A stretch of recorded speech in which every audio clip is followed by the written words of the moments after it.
बिस्मिल्लाहिर्रहमानिर्रहीम। इन्नल इस्लाम यादिमु मा काना क़ब्लहु।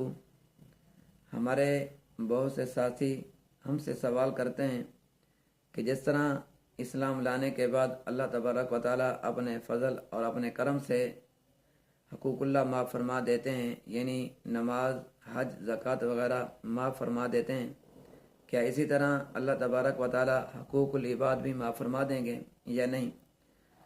तो उलमा फरमाते हैं कि इससे मुराद हकूक़ुल्लाह हैं, हकूक़ुल इबाद नहीं है।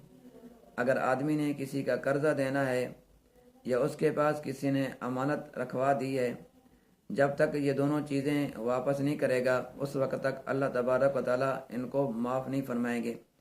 इसी तरह अगर उस आदमी ने इस्लाम से पहले किसी की ज़मीन के ऊपर उसने कब्ज़ा कर रखा है या किसी का हक़ उसने देना है, वो हक़ पैसों की सूरत के अंदर हो या ज़मीन की सूरत के अंदर हो या माल मवेशी की सूरत के अंदर हो, जब तक ये चीज़ें उनको वापस नहीं करेगा, जब तक उनको ये अदा नहीं करेगा, उस वक्त तक अल्लाह तबारक व तआला भी इनको माफ़ नहीं फरमाएंगे।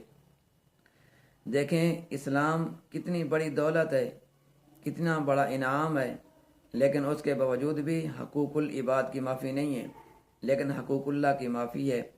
लेकिन हम लोग क्या करते हैं, हकूक़ुल्लाह की तो फ़िक्र करते हैं सुबह और शाम दोपहर, लेकिन जिस चीज़ की हम फ़िक्र नहीं करते वो हकूक़ुल इबाद है। लोगों के हक़ की फ़िक्र हम नहीं करते। किसी की कोई चीज़ देनी है, हम कोशिश करते हैं हत्तुल इम्कान कि इसको अभी ना दें, किसी और वक्त के अंदर अदा करेंगे। मेरे दोस्तों, मौत का वक्त तो मुकर्रर है, लेकिन इस चीज़ का इल्म नहीं है वो किस वक्त कब हमारे पास वो आ जाए।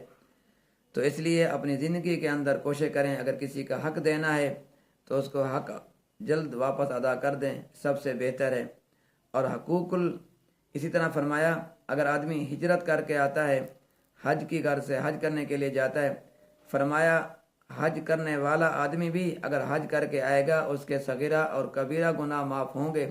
कबीरा गुनाह भी उस वक्त माफ़ होंगे अगर उसका हज कबूल हो गया है।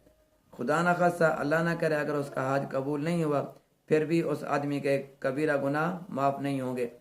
लेकिन इन दोनों सूरतों के अंदर भी अल्लाह तबारक व तआला ने फरमाया कि फिर भी अगर इसने किसी का हक़ देना है, हकूक़ुल इबाद का मसला है, जब तक ये अदा नहीं करेगा, जब तक इनकी अदायगी के बारे में नहीं सोचेगा, अदा नहीं करेगा, उनको वापस नहीं देगा, उस वक्त तक अल्लाह तबारक व तआला भी माफ़ नहीं फरमाएंगे।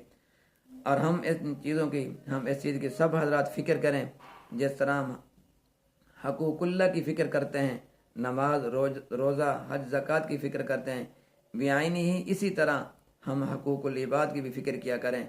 दुआ फरमाएं, अल्लाह मुझे, अल्लाह आप सब हजरात को अमल करने की तौफ़ीक़ अता फरमाए।